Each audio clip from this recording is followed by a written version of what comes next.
કરુણા મુખપણથી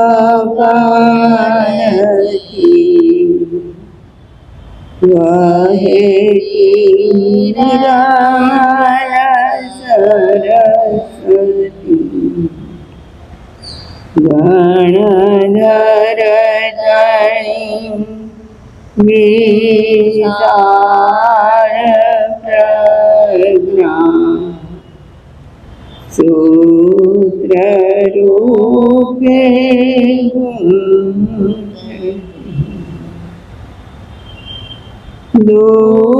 દુઃખી અને સાપીટણા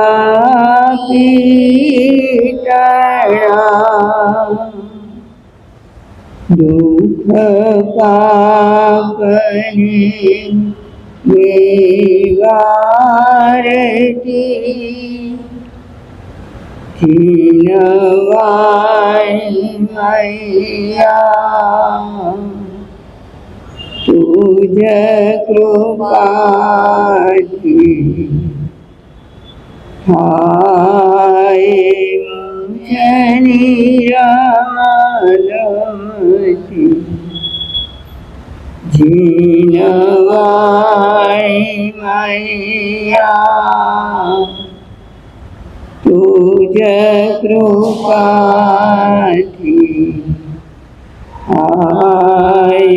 મુજની રામ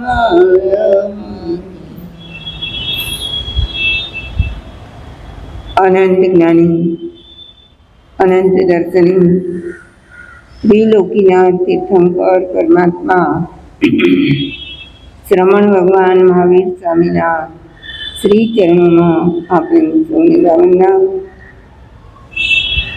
મારા તમારા અનંત અનંત ઉપકારી સર્વ ગુરુ ભગવંતોના શ્રી ચરણોમાં આપણે સૌની ભાવના. ગુરુની માયા પૂજ્યવાળા મુક્ત લીલંબાળ મહાસતીજીના શ્રી ચરણોમાં આપની સૌની ભાવના. અનંત જ્ઞાની પરમાત્માએ જગતના સર્વ જીવોના આત્મ ઉત્થાન માટે ઉપદેશની ધારા વહાવી. મારા તમારા આત્માએ એવા કેટલાક ભોગ વિતાવ્યા હશે જ્યાં આપણને પરમાત્માનો ઉપદેશ સાંભળવા મળ્યો હશે કે નહીં. પરમાત્માનો ઉપદેશ આપણને ઘણા ભવોમાં સાંભળવા મળ્યો હશે, પરંતુ મળ્યા પછી આપણે હજુ એમને જીવનમાં અવધાર્યું નથી અને પરિણામ સ્વરૂપ આજે પંચમ આરાસ સુધી આપણા જન્મ મરણ ચાલુ છે. જ્ઞાનીઓ નિર્ગ્રંથ પ્રવચનમાં 4 બાબતો એક ગાથામાં કહે છે. બહુ જ જીવન ઉપયોગી ગાથા છે. આપણા પરસ્પરના વ્યાવહારિક જીવનમાં પણ એ કામ લાગે તેવી છે. એમ તો ઉપદેશ બધો જ જીવન ઉપયોગી જ હોય છે, પરંતુ અહીં જે આચાર્ય શ્રી રત્નાકર સુરી કહે છે, પોતાનો એકરાર કરે છે, એને અનુરૂપ ગાથા છે.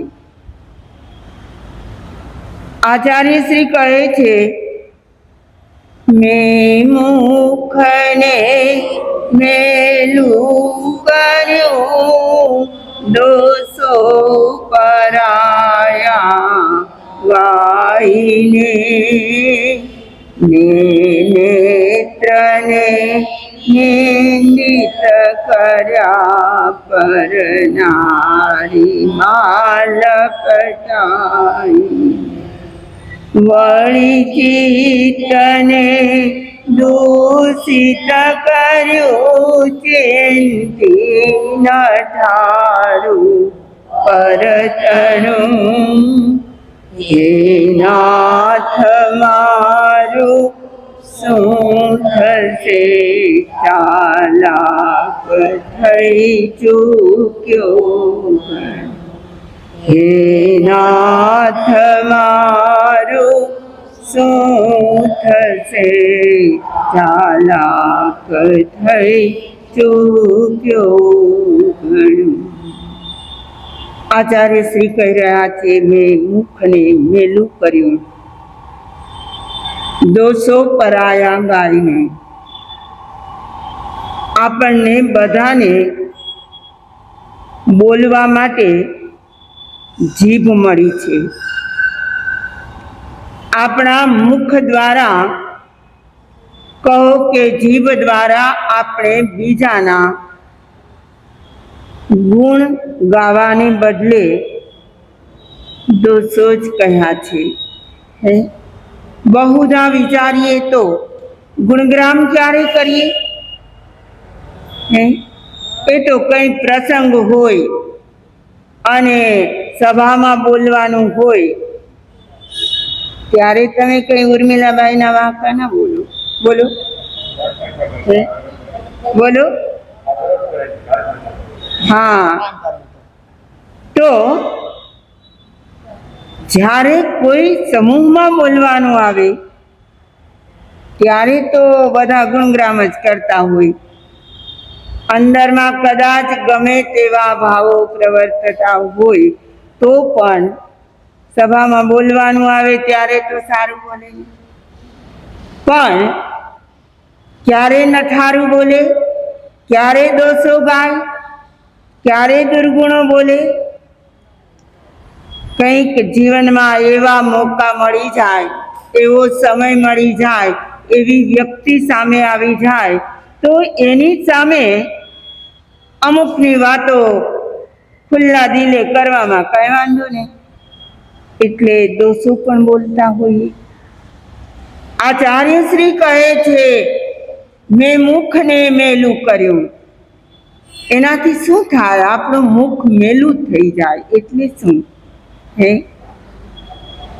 મુખ મેલું થાય એટલે કઈ એમાં દુર્ગંધ આવવા માંડે ને ગંદકી થઈ જાય એવું નહીં. આપણા જે અવયવો બોલવા માટેના છે, જીભ છે, એ આપણી દૂષિત થતી જાય એટલે લોકો કહેવા લાગે કે એમની જીભ તો કેવી છે, કાતર જેવી, જેનો આમ કરે છે. કેવી છે? અને કાતર શું કામ કરે? કાપવાનું કામ કરે. મેં મુખને મેલું કર્યું. બરાબર આવી જ વાત આપણા નિર્ગ્રંથ પ્રવચનકાર એક આગમની ગાથામાં કહે છે કે હે સાધક, જો તારે આત્મ સાધનામાં લીન રહેવું હોય, કંઈક આ મનુષ્ય જન્મને સફળ કરવો હોય તો 4 બાબતો યાદ રાખી લેજે. અપૂછ્યો ન ભાસી જા. શું કહે? અપૂછ્યો ન ભાસી જા. તમને કોઈ વ્યક્તિ કાંઈ પૂછે નહીં ત્યાં સુધી બોલવું નહીં. ચાલે કે ન ચાલે? ન ચાલે. અપૂછ્યો ન ભાસી જા. જીવન વ્યવહાર સુધારવા માટેની આ આખી નિર્ગ્રંથ પ્રવચનકારની ગાથા છે. હા, શ્રી 10 વૈકાલિક સૂત્ર 8મા અધ્યયનમાં ભગવાન સાધકને કહે છે. સાધક એટલે સાધના કરે તે બધા સાધક. એવું નથી કે સાધક એટલે સાધુ જ હોય. સાધક તમે પણ હોઈ શકો, ન હોય.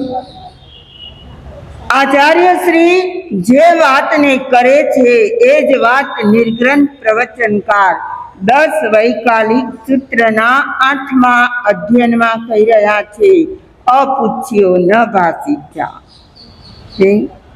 આ આખા ચરણને ક્યાં ક્યાં ઉપયોગમાં લેવું? ક્યાં ઉપયોગમાં લેવાના? ઉપાશ્રયમાં, સંઘ સમાજમાં, કે તમારા ઘર વ્યવહારમાં, તમે ક્યાંક બહાર ફરવા ગયા હો ત્યાં?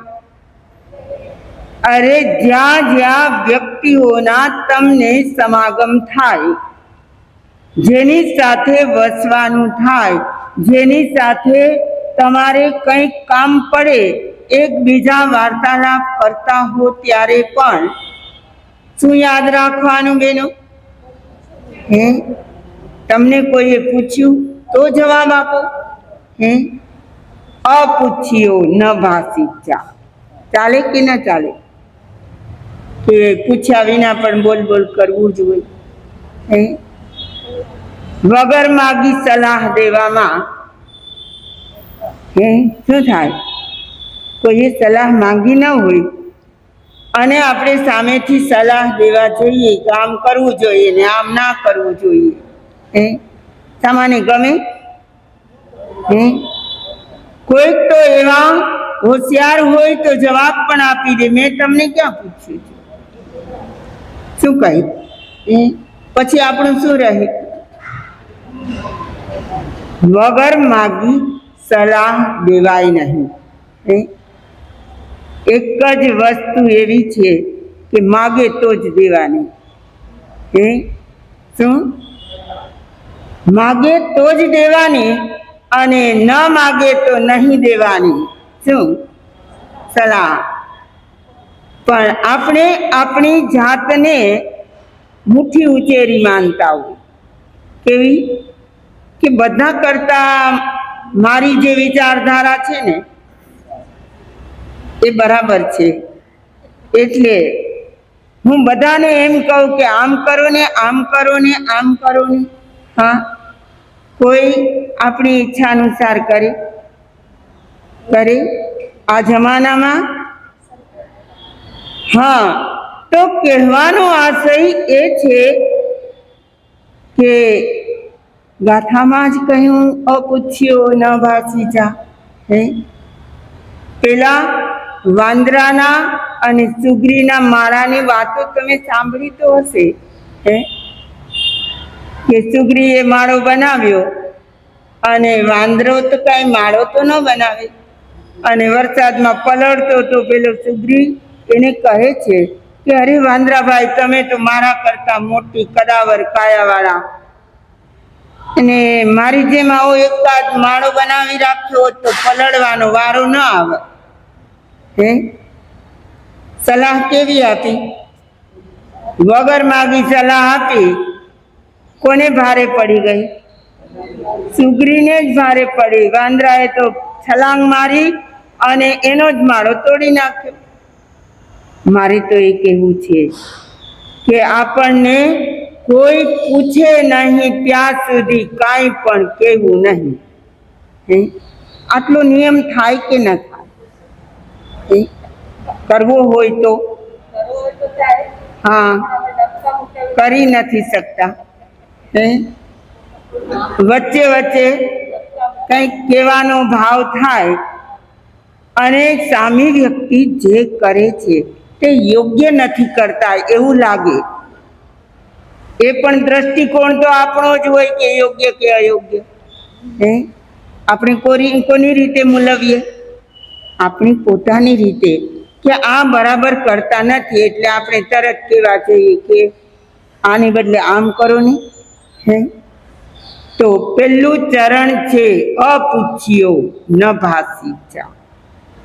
યાદ રાખવા જેવા આ 4 ચરણ છે. એક ગાથા પાકી કરો, 4 ચરણ આવી જાય. અને આવી ગાથાઓ અમારા સાધક ગુરુદેવ કહેતા કે આગમની કોઈ ગાથાઓ હોય, એનું કોઈ એકાદ ચરણ હોય જો આપણા જીવનમાં ટચ થઈ જાય તેવું હોય તો એ ચરણની એ ગાથાની સ્વાધ્યાય કરવી. એટલું જ નહીં, માળા કરવી હોય તો પણ આ એક ચરણની માળા કરાય કે ન કરાય, કે મંત્રોની જ કરાય? આની કરાય? હા, અરે આ તો મંત્ર કરતા પણ ચડિયાતું શાસ્ત્ર છે. શું છે? મંત્રો તો મહાપુરુષોની રચના છે અને શાસ્ત્રો તો તીર્થંકરોની રચના છે. શું છે? ગુરુદેવ કહેતા કે આ ગાથાને કાયમ માટે વાગોડવાની, નક્કી કરવાનું. 9 વાર, 11 વાર, 21 વાર આ ગાથા બોલવાની, અને ગમી જાય તો આખી માળા પણ કરવાની. પહેલું ચરણ શું છે? અપૂછ્યો ન ભાસી જા. હવે બીજું એનાથી ચડિયાતું છે, ભાસ માણસ અંતરા. બે વ્યક્તિ કોઈ પણ વાત કરતી હોય એમાં અંતરા એટલે વચ્ચે જઈને ત્રીજી વ્યક્તિએ બોલવું નહીં. ચાલે આપણાથી? અરે 2 જણા બોલતા હોય, કાંઈ ઘૂસફૂસ થતું હોય તો આપણા કાન અહીંથી પણ ત્યાં લંબાવીએ. શું કરીએ? શું વાત કરી, શું બોલ્યા? શક્ય હોય તો પૂછી પણ લઈએ શાની વાત ચાલે છે. તો બીજું શું ચરણ છે? ભાસ માણસ અંતરા. કોઈ 2 વ્યક્તિ બોલતી હોય, વાત કરતી હોય તો ત્રીજાને જિજ્ઞાસા થાય કે એનાથી દૂર જાય. આપણે એમને સમય આપીએ કે વાત કરી લો નિરાંતે, તમે બેસો.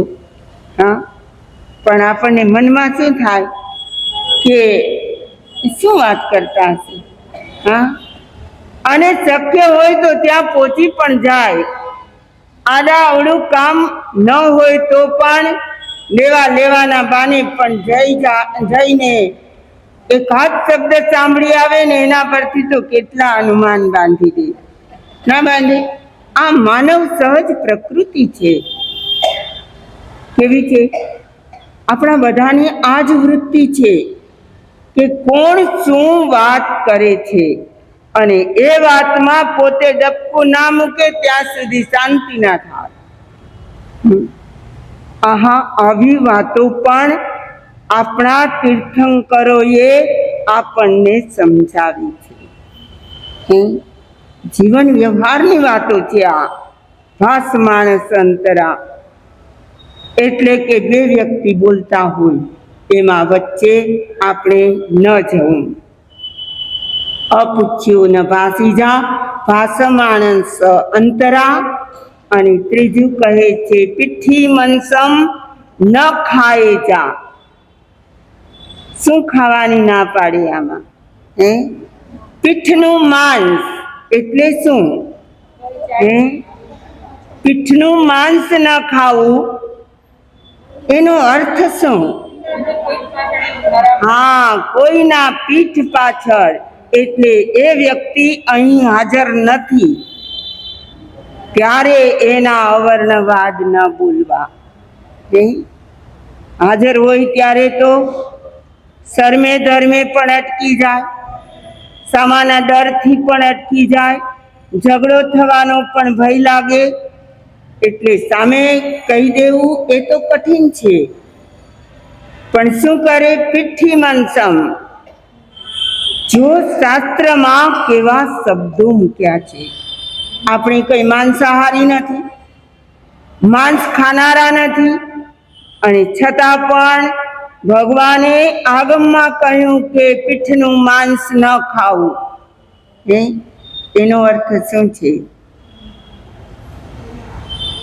પીઠનું માંસ એટલે પાછળથી જે વાંકા બોલવામાં આવે, નિંદા ટીકા કરવામાં આવે, પાછળથી અવર્ણવાદ કરવામાં આવે, એ સાધકે કરવું નહીં. અને આગળ ચાલીને કહે છે માયા મોસમ વિવચ્ચય. શું માયા મોસમ એટલે 17મું પાપ છે, પાપસ્થાનક. અને આ દુનિયામાં અત્યારના આ કાળમાં 18 પાપસ્થાનકમાંથી સૌથી વધારે ભયાનક હોય તો માયા મોસો. કયું? માયા મોસો એટલે શું? કપટ સહિત જુઠ્ઠું બોલવું. જુઠ્ઠું તો બોલવું, પણ સાથે સાથે કપટ પણ કરવું. અને આ બંને જોડિયા છે. કપટ હોય તો જુઠ્ઠાણું આવી જાય, અને જુઠ્ઠાણું હોય ત્યાં કપટ હોય ને હોય જ. તો અહીં તો શાસ્ત્રની ગાથા નિર્ગ્રંથ પ્રવચનકારે આપણને 4 બાબતો કહી. કોને કોને યાદ રહી? અપૂછ્યો ન ભાષિજા, પૂછે નહીં ત્યાં સુધી બોલવું નહીં. પછી ઘરમાં પણ દીકરા વહુ હોય, દીકરીઓ હોય, તમને જ્યાં સુધી પૂછે નહીં ત્યાં સુધી તમારે કાંઈ બોલવું નહીં, નહીતર માન સન્માન નહીં જળવાય. શું નહીં થાય? માન સન્માન નહીં જળવાય. શું કામ? કે આજની પ્રજાને સામે કોણ છે એ કંઈ જોવું જ નથી. તમે સલાહ દેવા જાઓ તો અપમાનિત પણ કરી દે. તો આ 4 બાબતો બોલવા બાબતની જ છે. અપૂછ્યો ન ભાષિજા, ભાષમાણસ અંતરા. 2 વ્યક્તિ વાત કરતી હોય તો વચ્ચે ના બોલવું. પીઠી મનસમ ન ખાએ જા, નિંદા ટીકાના સ્વરમાં કંઈ નહીં બોલવું. અને માયા મોસમ વિવચ્ચય, માયા સહિત કપટ સહિત જુઠ્ઠું ન બોલવું. અહીં રત્નાકર આચાર્ય પણ પોતાનો એકરાર કરતા કહે છે, હે ભગવાન, મેં મારા મુખને મેલું કર્યું. જો આ 4 ચરણની જે વાત છે એ આપણામાં હોય તો આપણું મુખ મેલું કે સ્વચ્છ? આપણે આપણા મુખને દરરોજ સવારે ઉઠતાની સાથે પેસ્ટ લગાવીને, બ્રશ કરીને, ઓર ઉતારીને એકદમ સ્વચ્છ કરી નાખીએ, પછી કઈ મેલું ગણાય? આ બધું જ કર્યા પછી પણ જો બીજાની નિંદા, ટીકા, અવર્ણવાદ આ બધું ચાલુ રહે તો મુખ કેવું રહે? મેલું રહે ને. આચાર્ય શ્રી કહે છે, મેં મુખને મેલું કર્યું, દોષો પરાયા ગાઈને. આપણને દોષ કોના દેખાય અને ગુણ કોના દેખાય? આપણામાં દોષ હોય? આપણામાં હોય? આપણા પણ દેખાતા નથી ને. હા, આપણા દોષ ના દેખાય. દોષ દેખાય તો કોના દેખાય? બીજાના જ દેખાય. તો જ્ઞાનીઓ આપણને કહે છે 2 ગુણ અપનાવવા જેવા છે, સ્વદોષ દર્શન અને પર ગુણ દર્શન. શું આ બંને અપનાવવા જેવા છે? કયા કયા? સ્વદોષ દર્શન એટલે પોતાના દોષો જુઓ અને બીજાના ગુણ જુઓ. અમારે ગઈકાલે મહિલા શિબિરમાં આ જ વાત હતી. ગુણગ્રાહી બને તે ધર્મથી સન્મુખ થઈ શકે. શું વાત હતી? ગુણગ્રાહી બને, જો બીજાના ગુણ જ ગ્રહણ કરે તો એક એકના ગુણ આપણામાં આવતા જાય, અને જો બીજાના દોષ જોઈએ તો બધાના એક એકના એક એક દોષ આપણામાં આવે તો આપણે દોષનું ભાજન બની જઈએ. હે તો કરવાનું છે શું? સ્વદોષ દર્શન અને પરગુણ દર્શન. આપણે શું કરી નાખ્યું? હે ઉલટું કરી નાખ્યું, શીર્ષાસન. હે આપણે પરદોષ દર્શન કરવા લાગ્યા અને સ્વગુણ દર્શન કરવા લાગ્યા. સ્વદોષ લાગે જ નહીં. હા, સ્વદોષ દેખાય જ નહીં ને. આપણે ખોટું કરીએ છીએ, આપણામાં દુર્ગુણ છે, દોષ છે, એવું આપણને દેખાય જ નહીં ને. શું દેખાય? આહા, અમે તો કેવા, જેને જે શબ્દ મૂકવો હોય તે મૂકીશ. હે અમે તો સર્વ ગુણ સંપન્ન. વાહ, બધા બની જાય એવી આપણે ભાવના ભાવીએ, પણ હકીકતમાં દોષ તો આપણા નથી જ દેખાતા. હા, અને સ્વદોષ દર્શન કર્યા વિના આલોચના થાય? શક્ય જ નથી. આલોચના કરવી હોય, કર્મ ભારને હળવો કરવો હોય તો શું કરવું પડે? પોતાના દોષ જોવા પડે કે મારામાં ક્યાંય ખૂણે ખાચરે કોઈ દોષો તો રહી જતા નથી. પણ આટલા બધા દોષોમાં આપણે ખૂણે ખાચરે ક્યાં ગોતીએ? હે જ્યાં નજર કરીએ ત્યાં આપણા દોષ જ હોય, પણ આપણે જોતા નથી. હે અને બીજી એક માનવ મનની ખાસિયત કે એમનામાં બે વસ્તુ જોવા મળે. કેટલાક એવા માણસો હોય કે બીજાના દોષ જોઈને એમના પર દ્વેષ કરે. શું કરે? કોઈના દોષ જોઈને એમના પર દ્વેષ કરે. માનો કે કોઈ બિલાડીને કૂતરાને મારતા હોય, લાકડી લઈને પ્રહાર કરતા હોય, કોઈ બીજું કંઈ હિંસાનું કાર્ય કરતા હોય, એને આપણે જોયા, એનો હિંસાનો દોષ આપણી નજરે આવ્યો નહીં? તો એ દોષ જોઈને આપણને એ વ્યક્તિ પ્રત્યે દ્વેષ આવે, સ્વાભાવિક છે.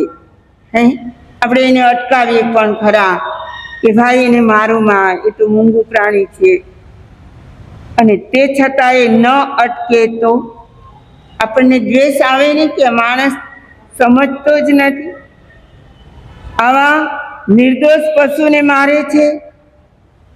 તો કોઈના દોષ જોઈને દ્વેષ આવી જાય એ કરવા જેવો તો નથી, પણ તે છતાંય આવી જાય તો એ ક્ષમ્ય છે. કેવું છે? ક્ષમ્ય એટલે ચાલે. હે કોઈનો દોષ જોયા પછી આપણને એમના પ્રત્યે દ્વેષ જાગે તો હજી ચાલે, પણ અંદરમાં આપણને કોઈના પ્રત્યે દ્વેષ જ છે પહેલેથી, અને એ દ્વેષના કારણે કોઈના દોષ જ જોયા કરીએ તો શું સમજાણું? આપણને કોઈના પ્રત્યે દ્વેષ ભાવ છે, અને એ દ્વેષ જોઈને સામે વ્યક્તિના દોષ જ જોયા કરીએ તો ક્ષમ્ય નથી. સમજાય છે બે વાત? બધા સ્થિર થઈ ગયા? હે ચિંતન કરો છો કે આપણે શું કરીએ છીએ બેમાંથી? હે દોષ જોઈને આપણને દ્વેષ આવે છે કે આપણામાં એ વ્યક્તિ પ્રત્યે દ્વેષ છે, ગુસ્સો છે જ પહેલેથી, અને એનો દોષ કાઢ્યા જ કરીએ, એને આમ કર્યું ને એને તેમ કર્યું ને, તો બેમાંથી કયું ખતરનાક વધારે? કયું વધારે ખતરનાક? પ્રસંગ બને ત્યારે આ તો સતત દ્વેષ હોય. હા, આપણામાં દ્વેષ ભર્યો હોય, અમુક વ્યક્તિ પ્રત્યેના પૂર્વગ્રહો હોય. શું હોય? એટલે એ ગમે એટલું સારું કરે ને એ ન દેખાય. શું ન દેખાય? એનું સારું ન દેખાય. પણ એને જો કંઈક ભૂલ કરી, એ પણ છદમસ્ત હોય, એનાથી પણ ભૂલ થઈ જાય, પણ અંદરમાં આપણને દ્વેષ પડ્યો હોય ને તે તરત જ એની ભૂલ બતાવી, ના બતાવી. તો આ બે વાતો છે બહુ ચિંતન કરવા જેવી, કે સામાના દોષ જોઈને આપણે દ્વેષ કરીએ છીએ કે આપણામાં એ વ્યક્તિ પ્રત્યેનો દ્વેષ ભર્યો છે એટલે આપણને એના દોષ જ દેખાય છે. ઓલો પ્રસંગ ક્યારે બનતો હોય? કેમ? સામેનો દોષનો પ્રસંગ તો ક્યારે મારવા ના, દોષ એટલે માત્ર મારતા ન હોય, કોઈ પણ પ્રવૃત્તિમાં આ તો એક એક્ઝામ્પલ હોય, પણ એની કંઈ પણ ભૂલ આપણી નજરે આવી ગઈ તો એ ભૂલ પ્રત્યે દ્વેષ કરીએ, અને આપણામાં દ્વેષ ભર્યો હોય ને આ ભૂલો જ જોયા કરીએ, દોષ જ જોયા કરીએ. બહુ ઝીણી ભેદરેખા છે, સમજીએ તો સમજાય એવું છે. નથી સમજાય એવું કે દ્વેષ જોઈને દોષ જોવા અને દોષ જોઈને દ્વેષ કરવો, આ બંને ખતરનાક જ છે. પણ એમાં વધારે આપણા અંદરમાં દ્વેષ જ ભરી રાખીએ અને સામાની વાતે વાતે વાતે ભૂલ જ કાઢીએ તો એ વધારે ખતરનાક છે. આચાર્ય શ્રી તો કહે છે, મેં મુખને મેલું કર્યું, દોષો પરાયા ગાઈને. બીજાના દોષો જ ગાયા, ગુણગ્રામ ન ગાયા. અને દોષ અને ગુણ આ બેમાં, દોષ અને ગુણ આ બેમાં કોને મેળવવા માટે આપણે પુરુષાર્થ કરવો પડે? એ તો તમને ખબર પડે કે ગુણને મેળવવા માટે પુરુષાર્થ કરવો પડે, અને દોષો તો સેજે સેજે થઈ જાય. એના માટે બહુ કઈ પુરુષાર્થની જરૂર નહીં. એ તો આપણામાં ભર્યા જ છે, એટલે બહાર નીકળવાના જ છે. એક પપ્પાની સાથે એનો 7 વર્ષનો બાબો બહાર નીકળ્યો અને બંને જઈ રહ્યા છે બાપ દીકરો. જતા જતા એક આંબાનું ઝાડ આવ્યું, આંબો, અને એમાં કેરીઓ હતી. કેટલીક કેરીઓ તો હવાને કારણે નીચે પડી હતી. પેલો બાબો પૂછે છે કે પપ્પા, અહીંયા આ કેરીઓ ક્યાંથી આવી? કહે છે, આ ઝાડ, એમાંથી કેરીઓ નીચે પડી છે. પણ આ ઝાડ અહીં ક્યાંથી આવ્યું? બાળકના સવાલ તો કેવા હોય. તો કહે છે, અહીં કોઈકે ગોટલી વાવી હશે અને એમાંથી આંબો થયો હશે, તો એમાં હવે કેરી આવી છે. પેલાને મગજમાં બરાબર બેસી ગયું કે કોઈ પણ વૃક્ષને ઉગાડવા માટે પેલા વાવવું પડે. હા, તો કેરી લાવવા માટે શું કરવું પડે? ગોટલી વાવવી પડે. હજુ પણ એ લોકો તો આગળ જઈ રહ્યા છે. જતા જતા જતા એક બાવળ પણ આવ્યો અને બાવળની કાંટાની પથારી નીચે પડી હતી. બાબાએ પૂછ્યું કે પપ્પા, આ ઝાડ કોણે વાવ્યું? આમાં આવા કાંટા છે, આ ઝાડ કોણે વાવ્યું? ત્યારે એના પપ્પા કહે છે, બેટા, બાવળને વાવવા ન પડે. બાવળને વાવવા ન પડે. શેને વાવવું પડે? કોઈ ફળ જોઈએ છીએ તો એ વૃક્ષને વાવવા પડે, બાવળને વાવવા ન પડે. પેલો વિચાર કરે કે બાવળને વાવવા ન પડે એવું વળી શું હશે? એ એમની મેળે ઉગી જાય. પછી એમના પપ્પાએ સમજાવ્યું કે બાવળ જેવા દોષો છે. શું દીકરા, ધ્યાન રાખજે, જીવનમાં દોષોને ક્યારેય લાવવા પડતા નથી. એ તો પોતાનામાં હોય જ છે, પણ લાવવા કોને પડે? ગુણોને લાવવા પડે. અને એમના માટે આપણે શું કરીએ? આપણી ભારતીય આર્ય સંસ્કૃતિમાં બચપનથી બાળકોને સંસ્કારોનું આદાન કરવા માટે પાઠશાળાઓમાં, સ્કૂલોમાં, બાલ મંદિરોમાં એમ મોકલવામાં આવે. અને એ સિવાયના પોતાના ઘરના વડીલો પણ બાળકોને સંસ્કારો નાખતા હોય. અને એમનામાં જો ગુસ્સો હોય તો એમણે કોઈ શીખવાડ્યો હોય? બાળક પહેલેથી ગરમ સ્વભાવનો હોય કે ના હોય? જિદ્દી હોય કે ના હોય? તો એવડા બાળકને પણ દોષો લાવવા માટે કાંઈ પ્રયાસ કરવા પડતા નથી, પણ ગુણને લાવવા માટે ઘણા પ્રયાસો કરવા પડે.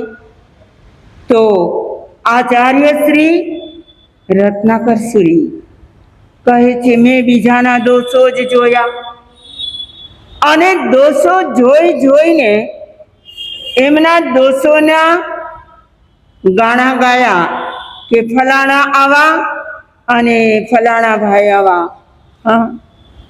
પણ આપણે પોતે કેવા? એ તો કોઈ દિવસ જોતા નથી. આપણે જ્યારે કોઈના તરફ અંગુલી નિર્દેશ કરીએ, અનુભવીઓ કહે છે એક આંગળી બીજા તરફ કરો, બાકીની 4 આંગળી તો તારા તરફ જ રહે છે. નથી રહેતી?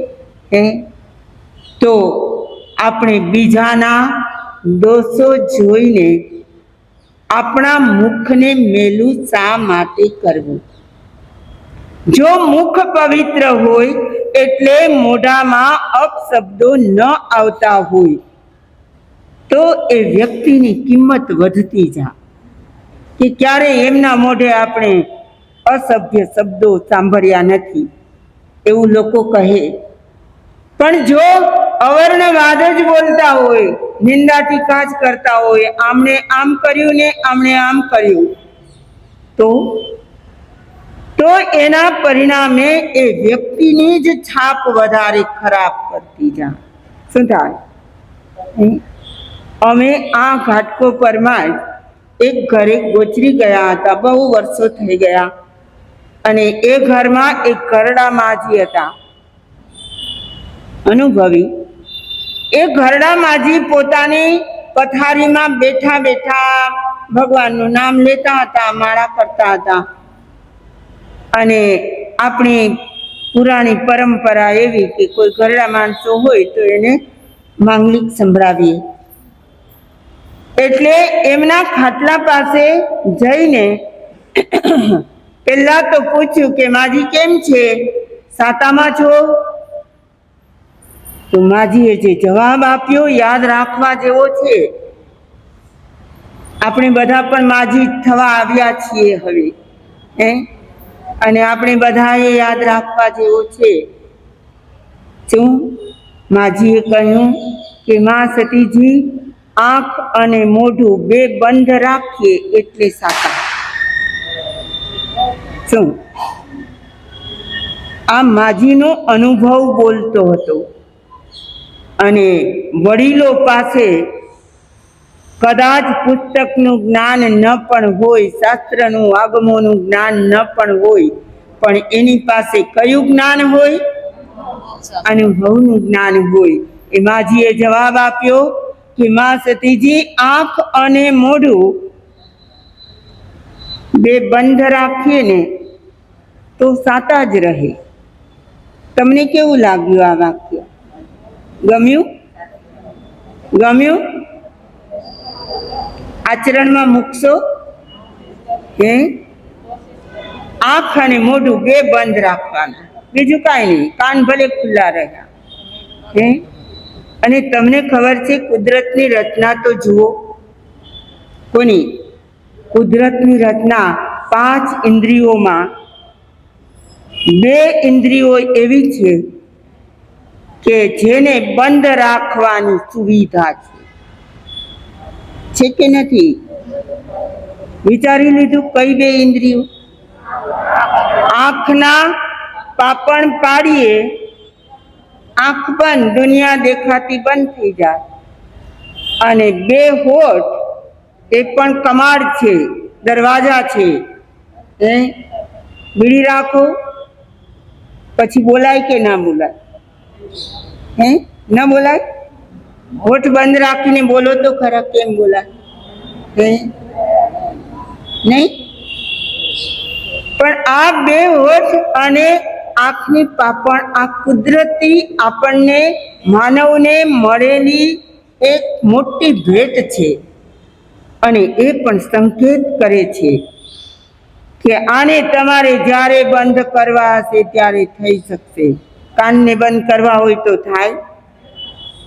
ન થાય. ભૂંભળા રાખ્યા હોય ને તો પણ સંભળાય. અને આંખની પાપણ પડી જાય પછી આખી દુનિયા દેખાતી બંધ થઈ જાય. અને આંખ બંધ કરવાના તો કેટલા ફાયદા છે એનું વર્ણન કરીએ તો બીજી પોણી કલાક પસાર થઈ જાય. શેને બંધ કરવાના? આંખને બંધ કરવાના.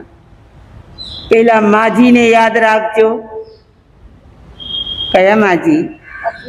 આંખ અને મોઢું 2 બંધ રાખીએ તો શાંતિ જ મળે, સાતા જ મળે. આગમના વચનો એ માજીએ અનુભવથી સિદ્ધ કર્યા હશે. આપણે આ પ્રયોગ ક્યારે કરશું? જાગ્યા ત્યારથી સવાર. જાગ્યા ત્યારથી સવાર 5-10 મિનિટ જ રહે છે. વાહ વાહ, અમારા બેન સાચું બોલી ગયા કે વ્યાખ્યાની પણ ઝાઝો સમય અસર રહેતી નથી.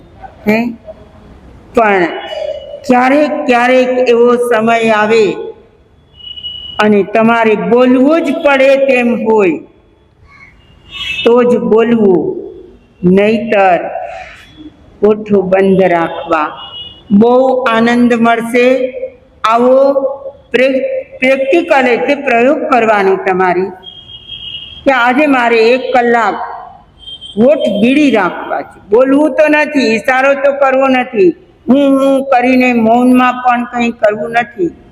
અમારા ગુરુની મૈયા લીલમબાઈ મહાસતીજી જ્યારે મૌન કરે ત્યારે કાષ્ટ મૌન. કેવું? એના મૌનને શું કહેતા? કાષ્ટ મૌન. એટલે જેમ લાકડું કંઈ જવાબ ના આપે ને એમ પૂછવા જાય, આજ્ઞા લેવા જાય, કંઈ કહેવા જાય, આમ ઈશારોય નહીં, બિલકુલ કાષ્ટની જેમ માત્ર એની દ્રષ્ટિ હોય, બાકી એ કંઈ જ બોલે નહીં. તો મારે એ કહેવું છે કે આપણે આપણા મુખને મલિન ન કરીએ. તો આચાર્યશ્રી તો પશ્ચાતાપ કરીને છૂટી જાય છે, પણ આપણે તો એ પણ કરતા નથી, એકરાર પણ કરતા નથી. આપણા મુખને મેલું કરીને સ્વચ્છ ક્યારે કરશું? હજી તો આચાર્યજી આપણને આગળના કેવા ભાવો બતાવશે, એમાંથી મને અને તમને શું જાણવા મળે?